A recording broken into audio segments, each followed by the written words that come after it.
नमस्कार. आज आपण मिक्स डाळींचं वरण करणार आहोत. हे खानदेशात केलं जातं. याला केवटी वरण म्हणतात. त्यासाठी आपल्याला हरभऱ्याची डाळ, उडदाची डाळ, मुगाची डाळ, तुरीची डाळ, चवळ्या, आलं, लसूण, खोबरं, कढीपत्ता, तेल, मीठ, तिखट, काळा मसाला, हळद, हिंग ह्या वस्तू लागणार आहेत. डाळी आपण सगळ्या स्वच्छ धुवून कुकरला लावून घेऊया. शिजायला 4 शिट्ट्या घ्यायच्या.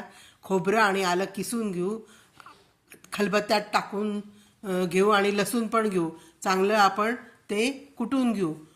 आपला आता कुकर गार झाला आहे. आपण डाळीचं भांडं काढून घेऊया आणि डाळ सगळं सारखं करून घ्या पाणी टाकून.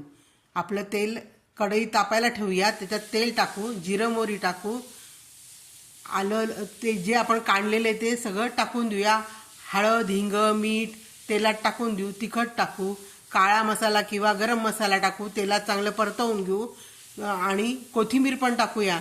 पाणी टाकून छान जरा उकळू देऊया. नंतर आपण ती डाळ सारखी केली ती टाकून द्यायची आणि आपल्याला हवं तसं पाणी टाकून घट्ट पातळ करून घेऊया. जास्त घट्ट पण करायची नाही, जास्त पातळ पण करायची नाही. आपली डाळ आता छान उकळली. कोथिंबीर टाकून घेऊया. कोथिंबीर टाकली. आता आपण मस्तपैकी जेवायला बसूया.